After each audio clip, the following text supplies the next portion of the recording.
All right, begin.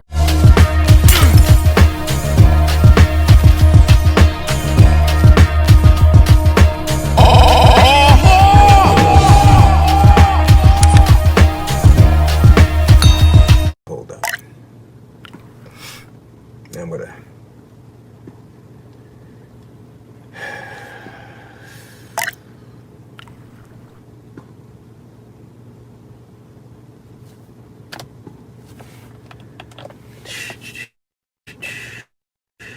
My parents said the same thing. Sorry, folks. I gotta try to get myself together. And that's my reality. I gotta get it together. Gotta hold it together. I gotta be there. I gotta be there. For my dad.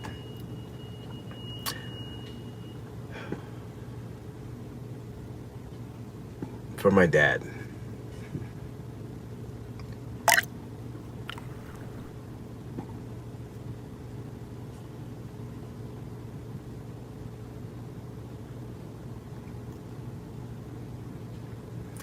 I'm there for my dad. I'm there for my dad 100, 200, 300%. But it frustrates me because family doesn't always do what you would believe that should be done. And I try to work and grapple through why do people, or what would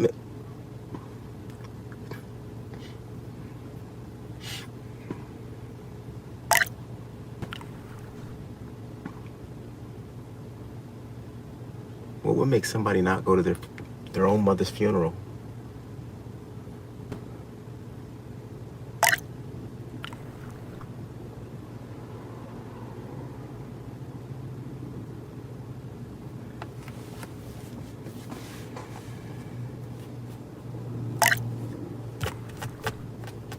I don't understand.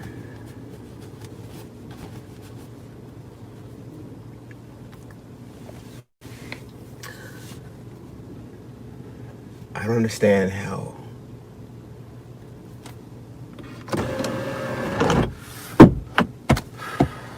understand how a person can miss out on giving a salute to the one person who was always there,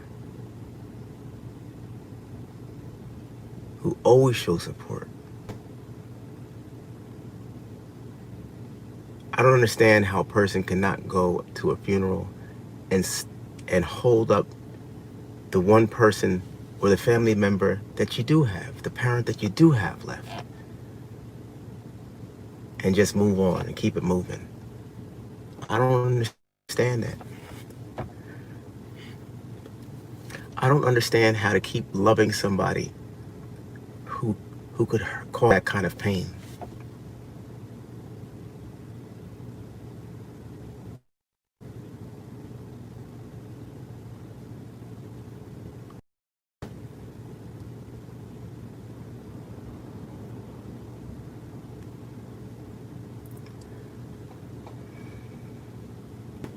It's not an easy day. It's not an easy time. It hasn't been an easy 2 months, just about. Month and a half. Hasn't been easy. Every day I look and talk to my father, I know the pain that he feels. I know the emptiness he feels. He's a good man. He's a good father. He's the best. And he deserves all the support he can get.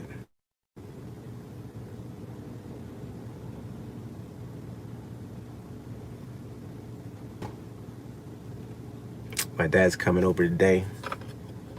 My wife's gonna make chicken and dumplings tomorrow. You know, Dr. King's birthday was always a special time because, you know, my mother was an AKA. My sister's an AKA. My wife is an AKA. That's Alpha Kappa Alpha Sorority Incorporated. My mother was a Golden SAR, heading towards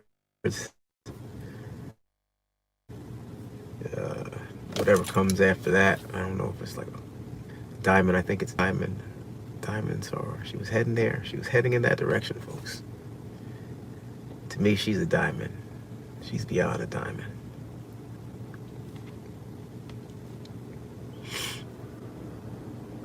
But she loved the holiday. She loved Dr. King.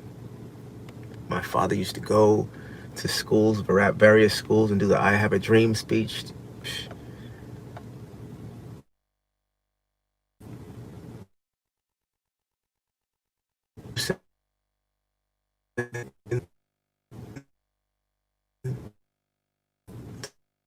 Do it all.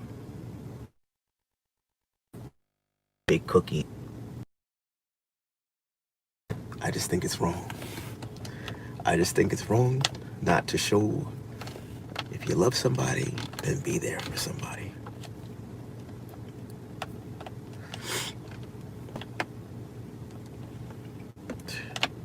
I don't get it. I don't get how you could just move on and just not act like nothing happened, you know.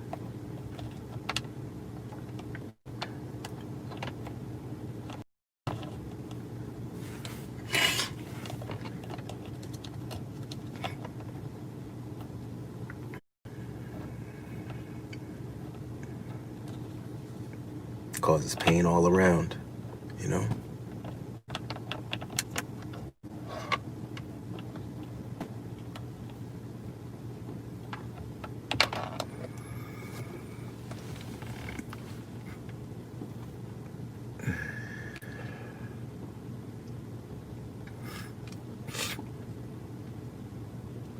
I love my family. I've been conditioned to accept everything and every aspect, and it's not a problem because most things are normal. But this that's been presented to me and to our family upon the passing of our matriarch, one of our icons,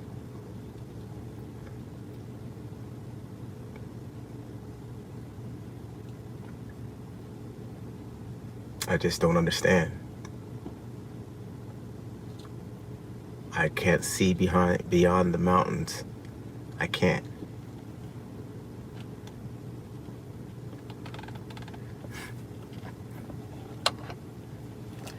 You know, I watched an interview with Wendy discussing her husband.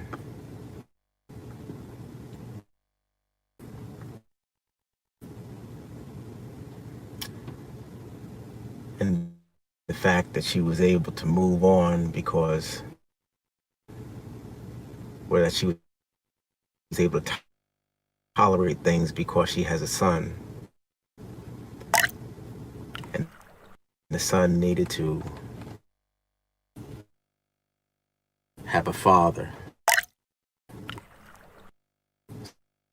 So she, for his formative years, before he got himself situated in things, and you know that the inevitable was gonna happen regardless.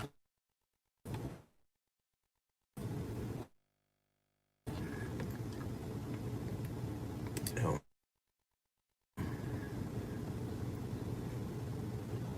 really would have tried to make some changes. I really would have conditioned myself.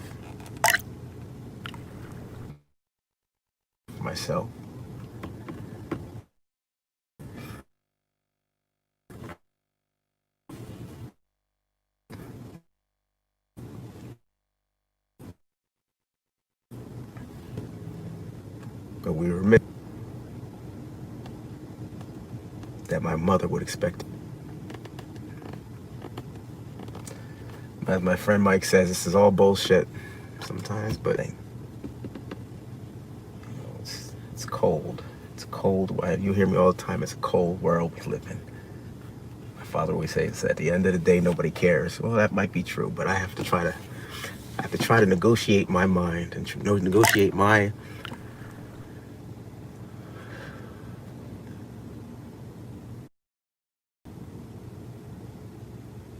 voice of reason for myself.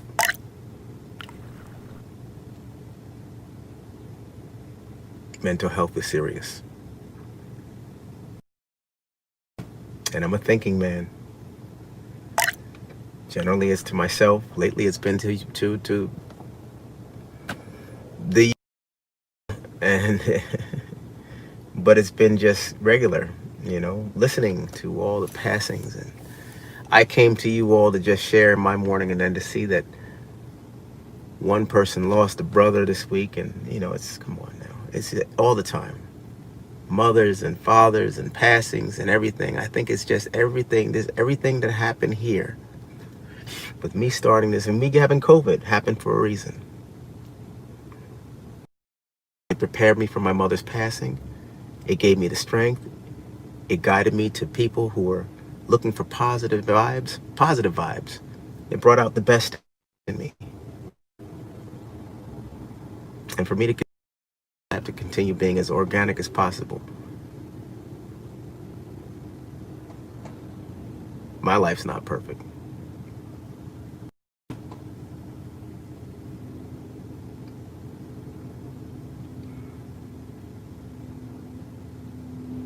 Far from perfect. I don't want it to be perfect.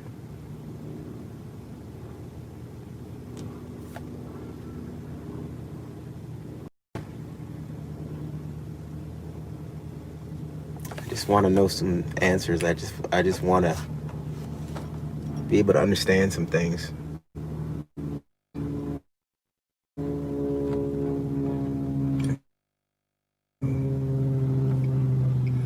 Why get a call the night of my mother's funeral asking me about, hey, what do we, I heard, what's going on with your YouTube? What's going on with your YouTube channel? With my father trying to hold him up, trying to spend time with him, get Chinese food, make sure the man is okay. Haven't seen anybody all day, haven't seen, heard nothing. My brother-in-law, hey, what's going on with the YouTube channel? You're at the lunch today, watching your videos and stuff. What's going on with that? What's going on with that? What's going on? What's going on with that? You're fine with asking me about it.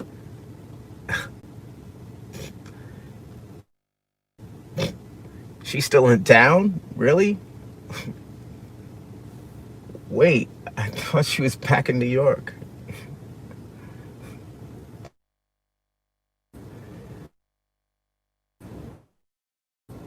Holding daddy up. I'm holding my father up. My big sister. That's my big sis.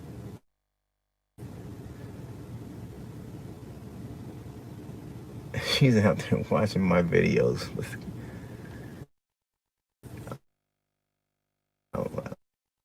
oh my God.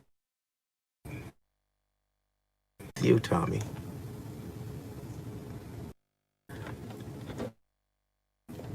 The strength of release.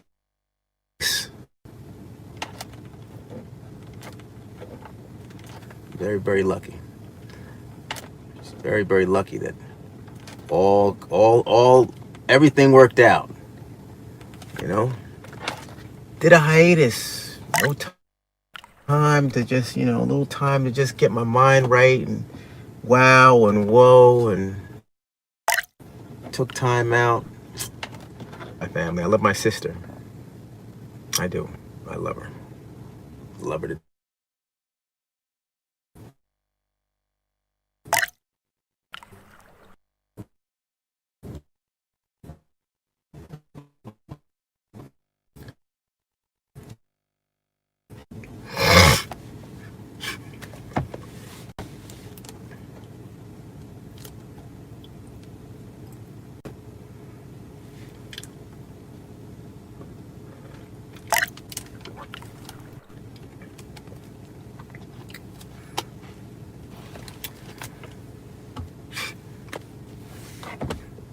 Wendy's ex, Kevin, came out to support the family, and I appreciate that. There's no malice that I have towards him. Never will there be. He made a choice. It was a poor choice. And it was the one that broke the camel's back. That's not the first marriage to go south. It's the first marriage in my family that's gone south, but it's not the first marriage that we know of that has gone south. That was their business.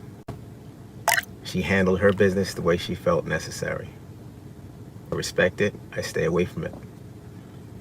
But I appreciate him coming to the funeral for my mother. He did. The stand-up fella for that.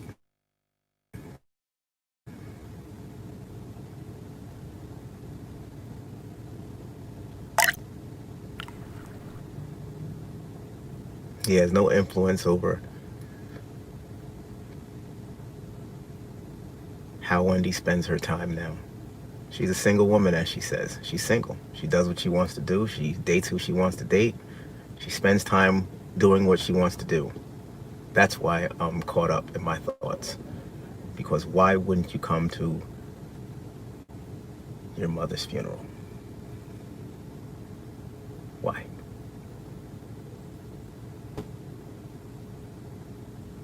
Don't care what you did. Don't care who you were with. It's not their fault.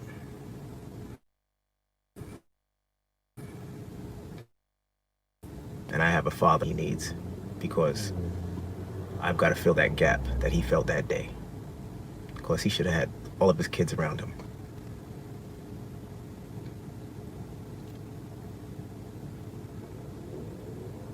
My oldest sister is the best.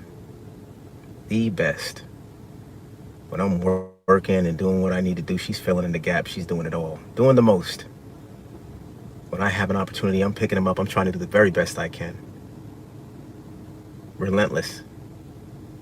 I'll give my last breath.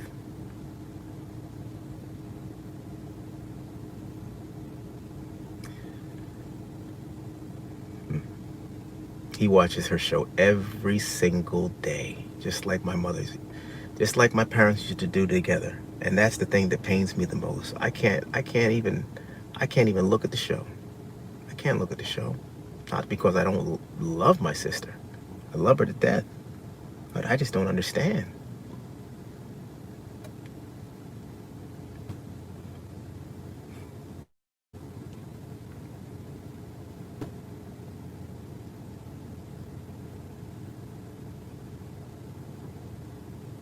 And through the conversations I've had with my dad, and we have a lot. We have a lot of conversation. Either can he. And that's not right. And that's what hurts me. At 89 years old, he should know exactly what his purpose is and who's in his camp.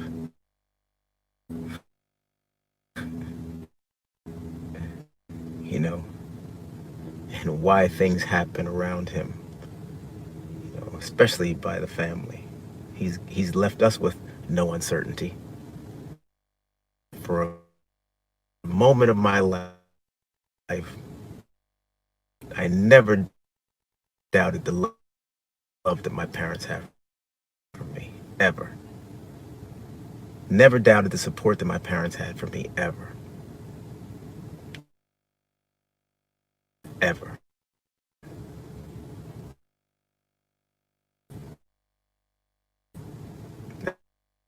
That's not right.